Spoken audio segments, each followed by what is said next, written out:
광활루는 호남의 대표적인 누각이자 전북 남원의 랜드마크입니다. 조선시대 선비들의 사랑방, 누정이었던 광활루는 한시가 적힌 수많은 현판이 걸려있는데요. 사대부들의 한시가 즐비한 가운데 기생이 쓴 한시가 있다는 사실을 알고 계신가요? 인문클래스 시즌2, 오늘은 광활루에 걸린 기생의 한시에 대해서 알아보겠습니다.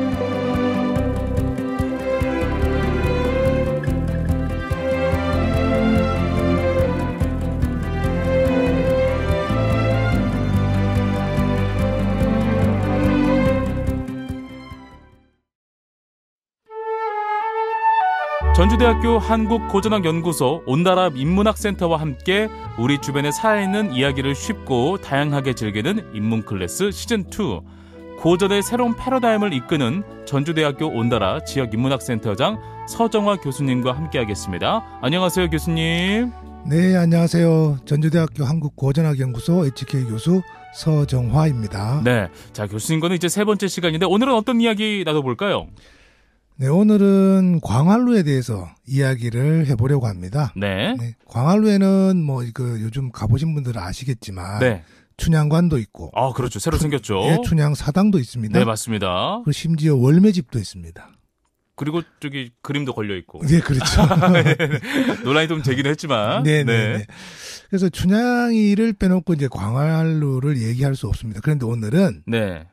많은 사람이 알고 있는 춘향이 얘기는 좀 가급적이면 하지 않고 광활루를 다루어 볼까 합니다. 그래요. 이정훈 교수님께서 이미 많이 하셨어요. 네, 그런가요? 알겠습니다. 네. 근데 저는 춘향이를 빼놓고 광활루 이야기를 한다. 이게 과연 가능한 일일까라는 생각이 들어요. 아주 안 하는 건 아니고요. 예. 그 춘향이를 얘기하지 않으려면 네. 춘향이가 태어나기 이전으로 가면 됩니다. 아, 그러네. 네. 아, 그러면 춘향이가 태어나기 이전의 이야기를 들려주실 텐데, 그러면 어떤 시대일까요? 네, 일단 조선 전기로 갑니다. 네. 네. 제가 문제를 하나 낼까요?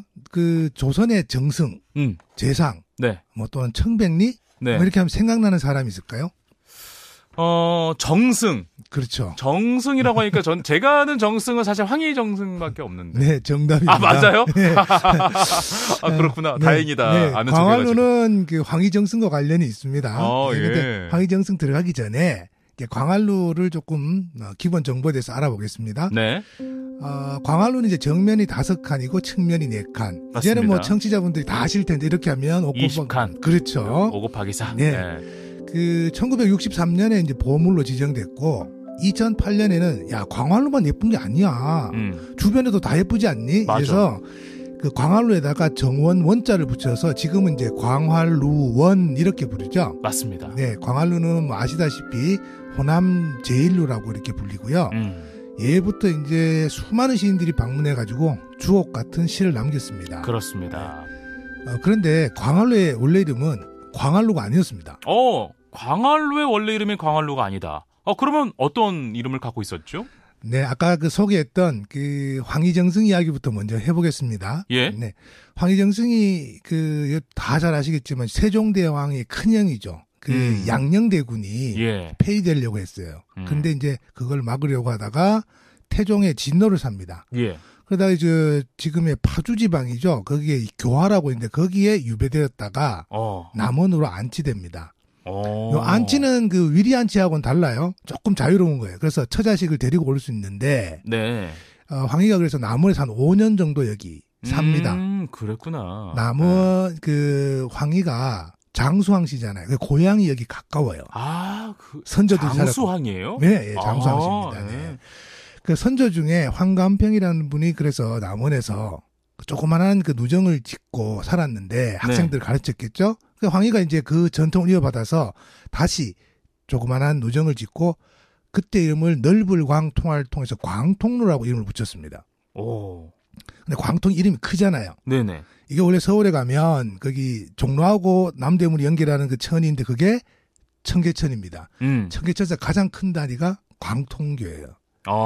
그러니까 개국 초기잖아요. 황희 이때만 해도. 네네. 그래서 조선의 문화와 교화를 남원에서도 크게 한번 펼쳐보겠다라는. 넓을 광이잖아요. 그렇죠. 넓게 통하게 하겠다. 이런 뜻이구나. 그렇죠. 그러니까 유배되어 유배되기는 했지만 네. 그래도 한나라의 재상이니까 그런 어떤 포부를 담아서 광통루라고 이름을 지은 것 같습니다. 아, 그래서 광통루라는 이름이 네. 원래 이름이었고. 네네.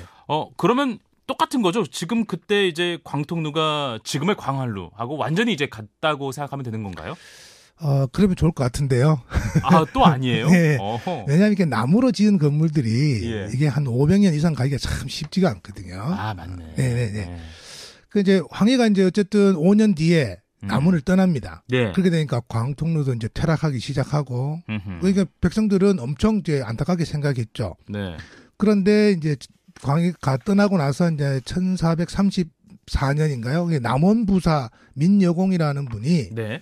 광통루를 증축합니다. 조금 더 키우죠. 어. 그 3년 뒤에 또 남원부사 유지래라는 사람이 단청을 입혀요. 예.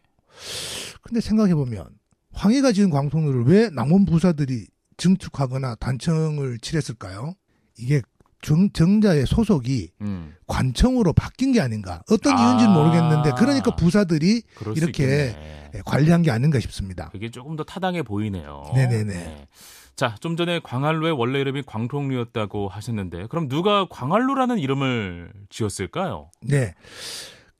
요게 광통루는 아까 이제 넓고 크다라고 했는데 예. 광한이라고 하면 광한은 넓을 광, 찰 한자입니다. 맞아요. 예, 지금도 그런데 요거는 이제 이름이 원래 중국 당나라 때 양귀비와 이 로맨스가 유명했던 당나라 현종이 있습니다. 예. 그러니까 이분이 이제 전설에 8월 보름날에 달속을 놀러 갔어요. 근데 큰 어쨌든 저택을 봤는데 거기에 광한청허지부라는 문패가 있었답니다.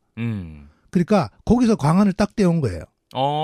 그러니까 광한은 달나라를 의미합니다. 아니면 이 지상세계가 아니라 천상세계. 아, 네. 네.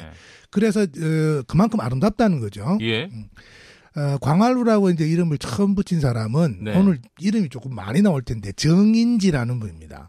이분은 이제 광통루를 수리하고 한 7년쯤 뒤에 충청도, 전라도, 경상도, 삼도도 순찰사가 되는 거예요. 그러니까 지금 예. 하면은 경상도, 전라도, 충청도 도지사를 한꺼번에 가지고 내려옵니다. 이 사람이. 와. 엄청난 권력이죠. 네. 근데 권력만 있는 게 아닙니다. 이 정인지라는 분은 세종시대의 대표적인 학자입니다. 그래서 역사, 천문, 음악에 통달했고요. 예. 집현전에 근무했다면 한글. 그렇죠. 세종이 한글 창제할 때도 많이 훈민정음. 도움입니다. 네, 그러니까 이런 분이 광활리라고 이름을 딱 지은 거죠. 이게 황희의 아들이 황수신이라고 하는 분이 있는데 그분이 이렇게 놨어요. 하동부원군 정인지가 갑자년에 이 누대에 올라 참미하고는 광활루라고 이름을 붙였다. 이때부터 이제 광활루가 된 거죠. 근데 제가 보니까 황희정 승이 아직 살아 있을 때잖아요. 네. 근데 본인이 이름을 이렇게 좀 재상이 만들었는데 그거를 이렇게 쉽게 바꾸는 게 가능한 일이었을까요? 그렇죠. 아직 선배가 살아 있는데. 그러니까 이거 약간 좀 도전하는 거 아닌가라는 생각이 좀 들기도 하고. 근데 이제 정인지가 이제 광활루에 올라갔을 때는 이미 네. 이제 개인의 정자가 아니라 남원 부소속의 관청에 딸린 누각이잖아요. 네네. 그러니까 가능했지 않았나. 사적인 자리인데 그러면 허락도 받아야 될 텐데. 네. 네. 근데 이제 이게 이름을 바꾼다는 거는 이름 그 자체로 끝나는 게 아니고요. 네. 조금은 요즘 말로 아이덴티티 아니면 그렇죠. 컨셉 그렇죠. 이런 것들도 바뀔 거 아니에요. 그냥 이름만 싹 바꾸는 건 아니고. 맞습니다. 예, 광통이 원래는 이제 아까 말씀드렸듯이 태평성대를 뜻하는 거잖아요. 예. 그건 이제 개국 초기였기 때문이고 이제는 문화가 이제 어느 정도 축적되어 있는 세계잖아요. 그러니까 이 광화는 천상세계를 이야기를 합니다. 뭐 남원이 지금 보면 동쪽에는 지리산이 있고 남쪽에는 요천, 그다음에 서남쪽에는 들판, 북쪽에는 뭐 교룡산성, 그리고 있네. 서쪽에는 그렇죠. 네. 만복사라는 절도 있었어요. 그러니까 이 경치가 너무 좋으니까 정인지가 여기는 지상이 아니라 천상에서나 볼 수 있는 곳이다. 그때도 진짜 좋았나 보다. 네, 그러니까 유토피아였던 것 같아요. 네. 그렇게 이제 물론 과장도 좀 있지만 그래서 광한이라고 이제 이름을 붙였던 것 같습니다. 왜 사람도 뭔가 일이 잘 안 풀리면 이름 바꾸잖아요. 네. 한자 이렇게 다시 해가지고 개명하고. 네. 왜 지명도 이렇게 이름이 바뀌면 운명 같은 게 달라지지 않을까라는 생각이 좀 들기도 한데 어땠습니까? 그 전에도 뭐 유명했었으니까 일단 황이라는 어쨌든 이름 값을 하니까요. 예. 근데 어쨌든 정인지가 컨셉 변경을 하고 나서는 대박을 칩니다, 요즘 말로. 지금부터 이제 제가 이제 이름을 말할 건데요. 네. 들어보신 분들도 있고 안 들어보신 분들도 있는데 한번 좀 길지만 해볼게요. 네. 눌제 양성지, 저헌 이석형, 보한제 신숙주. 신숙주. 들어봤죠? 예. 사가정 서거정, 사숙제 강희맹, 전필제 김종직, 매월당 김시습. 김시습. 네. 그렇죠. 지금도 알고 있는 분들이지만 그 당시에는 이분들은 네. 정말 내로란 문인들입니다. 이분들이 다 와서 시를 짓고 노래를 합니다. 이 중에 이제 서거정이란 분이 예. 딱 그렇게 이야기를 하죠. 여기가 남쪽 지방의 제1루, 제일 가는 누각이라고 들었다. 이렇게 못 박아 버리니까 이제 광활로 위상은 네. 전국이 다 공인하는 그렇게 됐던 정자가 됐습니다. 알겠습니다. 우리가 말만 한다고 광활루, 천상의 세계가 되지 않을 텐데요. 천상의 세계와 관련된 건물이나 이런 표지석 정도가 있어야 그것이 더욱더 활발하게 유명해지지 않을까요? 예, 그렇죠. 일단은 보여야죠. 네. 눈에 보여야 되니까. 인증이라도 좀 있어야 네. 되는 거잖아요. 예, 그러니까 정인지가 이제 어쨌든 상상했던 천상의 세계를 요 지상에서 실제로 딱 구현해낸 사람이 누구냐면 네. 너무나도 유명한 송강정철입니다. 어허. 송강정철이 여기 관찰소로고요. 네. 그 당시에 이제 남원 부사는 장의국이라는 분인데 예. 두 사람의 근무 연한이 한 1년 정도 겹쳐요. 그러니까 정철이 설계를 하고 장욱이 실물 담당해서 완성을 하는 것 같거든요. 남원의 옛날 이름이 용성입니다. 그 용성의 어쨌든 그 읍지라고 하죠. 그게 네. 이제 용성지라는 게 있는데 거기에 보면 정철의 행적에 대해서 조금 설명을 해놨습니다. 그럼 남원 역사서에 기록된 정철의 행적 우리 교수님 통해서 만나보겠습니다. 네. 광활로 앞의 연못은 지금처럼 고여 있는 것이 아니었다. 정철은 요천의 물줄기를 동쪽에서 끌어들여 광활로 앞에 자그마한 호수를 만들고 다시 서쪽으로 빠져나가 요천과 합류하게 하였다. 돌로 호수 둘레에 축대를 쌓은 다음 이 호수를 은하수로 간주하였다. 호수 가운데에 신선들이 사는 삼신산인 영주, 봉래, 방장 세 개의 섬을 조성한다. 세 섬을 만든 뒤 한 섬에는 백일홍을 심고 또 한 섬에는 대나무를 심고 다른 한 섬에는 연정이라는 정자를 세웠으며 호수에는 연꽃을 가득 심었다. 말만 들어도 참 그림 그려지네요. 근데 이제 이렇게 끝나는 건 아니고요. 예. 그 아까 장의국이라는 남원 부사가 있었다고 했죠. 예. 이분이 이제 그 광활로를 짓습니다. 다시 크게. 네. 그리고 은하수를 상징하면 네. 은하수를 건널 때 우리가 뭐가 필요할까? 다리가 필요하죠. 그렇죠. 오작교? 그렇죠. 광활로의 가장 유명한 오작교를 오작교. 그래서 이게 정철과 장의국이 합작품인 거죠. 아하. 근데 이제 또 천상의 세계가 만들어지니까 그러니까 이 오작교 건널 때 직녀잖아요. 예. 그 직녀의 배틀이 움직이지 않도록 개는 거를 지기석이라고 하는데 그게 지금은 안 보이는데 호수 남쪽 바닥에 있습니다. 네. 그리고 아까 말했던 그 삼신산은 전설의 섬인데 얘네들이 뿌리가 없어요. 그래 바다를 떠돌아다닙니다. 네. 그런데 이걸 떠받치고 있는 게 자라예요. 어허. 그러니까 전설이니까. 네네. 근데 그거를 상징하는 게 광활로 앞을 보면 네. 그 거북이 아닙니다. 자라입니다. 자라가 있고 자라돌 이렇게 해서 써놓은 게 있어요. 그리고 당연히 호수에 보면 유심히 보면 거기 배가 한 척이 있어요. 네. 그게 은하수를 운행하는 조각배 상한사라는 배가 있습니다. 이게 다 이유가 있었구나. 네네. 그냥 있는 줄 알았는데 다 의미가 있었던 거구나. 네네. 다시 보게 되네요. 광활루. 네네네. 알겠습니다.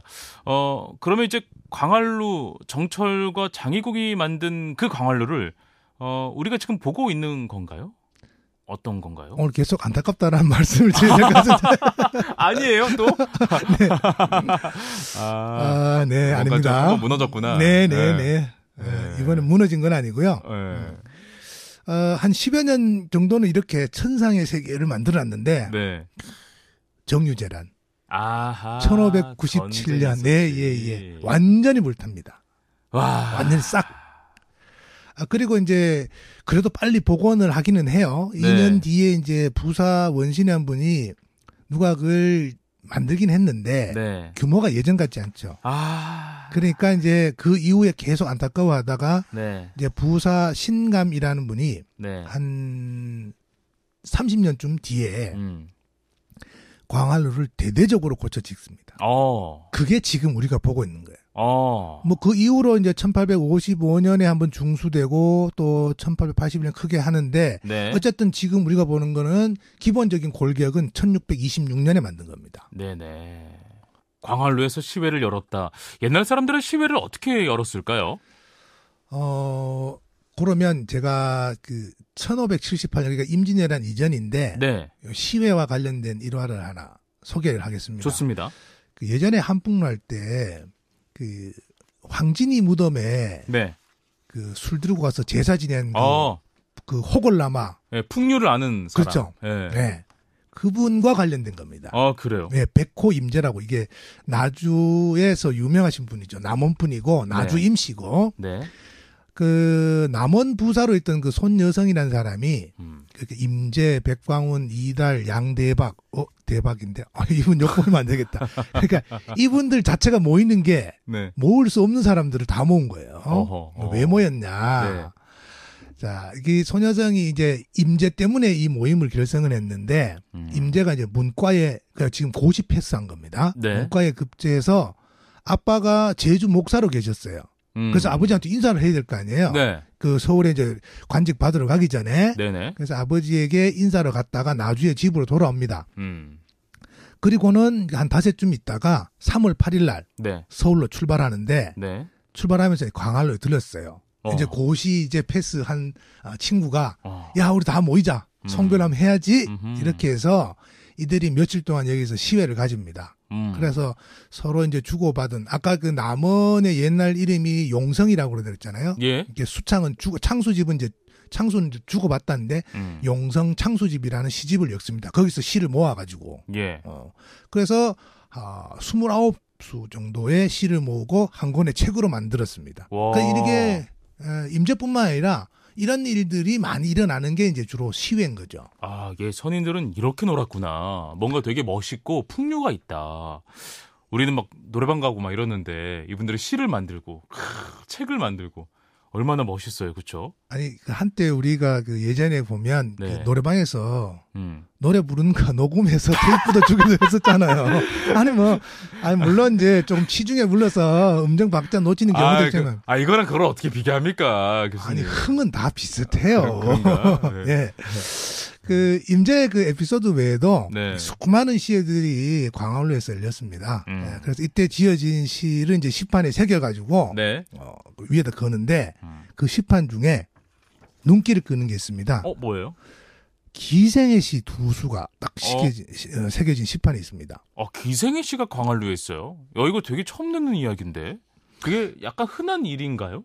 글쎄요, 저는 잘은 모르겠는데 어쨌든 근데 이걸 조사하다가 나중에 찾아보니까 뭐 다른 논문도 나왔었는데 어쨌든 저희가 현판 조사를 하다가 보니까 여기서 그게 나오는데 이런 경우는 좀 다른 데는 잘 모르겠어요.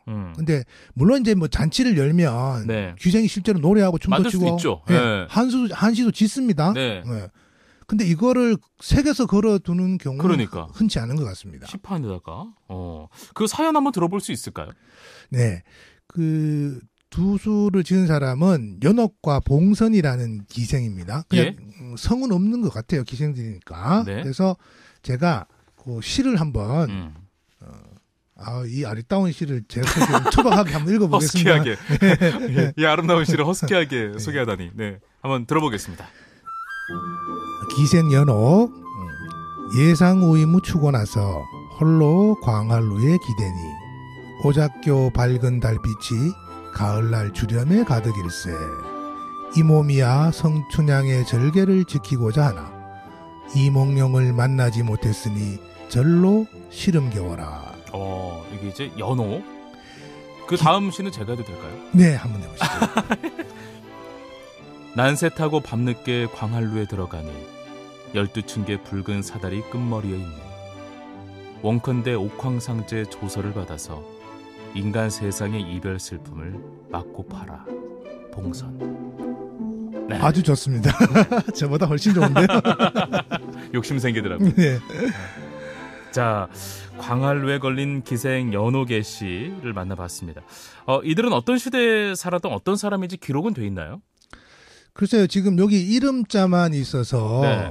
어떤 사람인지 확실하지 않습니다. 네. 근데 이제 두 시가, 시에는 왜 운자, 요즘 말로 라임이라고 하죠. 네. 예, 그게 이제 루, 추, 수, 뭐 이렇게 같습니다. 네네. 그리고 그 현판에 나란히 이렇게 새겨 놓은 거 보면 아마도 동시대 사람이지 않을까 싶습니다. 그러겠네요.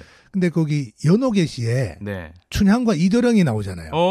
나는 춘향인데 네네. 춘향이 절개를 짓고 싶은데 야, 이도령 같이 멋있는 남자 못 봤어 라는 말이에요. 그러면 이렇게 춘향전이 18세기 이후에 등장하니까요. 네. 두 사람은 적어도 18세기 이후의 인물이죠. 그러네요. 네. 그리고 그중에 봉선이라는 분은 일설에 그런 말이 있어요. 그 춘향 사당을 건립할 때 네. 그때 이거 의견을 발의하고 성금을 기탁한 최봉선이라는 실제 기생이 있었습니다. 1931년에. 그래서 이분이 아닐까. 그러면은 거의 근대 분들이라고 할 수 있겠어요. 정확하진 않습니다. 정확하진 않지만. 네. 그래서 이제 광활루가 왜 아까 컨셉 변경을 한다고 그랬잖아요. 네네. 그러니까 첫 번째는 이제 신선이 사는 그 천상의 세계고, 그렇죠. 둘째가 그 유명한 이제 춘향과 몽룡의 사랑의 공간입니다. 여기서 한번 컨셉이 확 바뀌네요. 그렇죠. 예. 그걸 알 수가 있어요.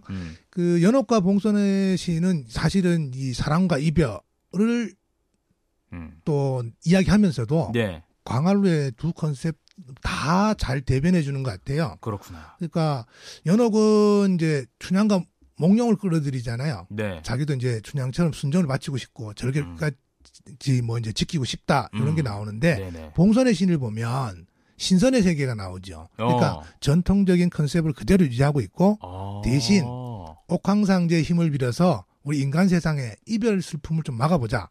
이게 더 약간 좀 고차원적이다. 그러니까 두 개를 다 담고 있는 거죠. 네, 그렇습니다. 기생이 지은 한시가 광활루에 걸린 것도 신기하고 한시 안에 광활루 하면 떠오르는 춘향과 몽룡이 등장하는 것도 참 신기합니다. 네, 그렇죠. 그 사실은 누정에서 이제 창작하는 한시는 남성 사대부의 전유물이거든요. 맞아요. 네, 그 사대부 특히 이제 지역의 명망가라고 한다면 유명한 누정을 실어 읊고 또 그게 시판이 딱 걸려야 되는 거거든요.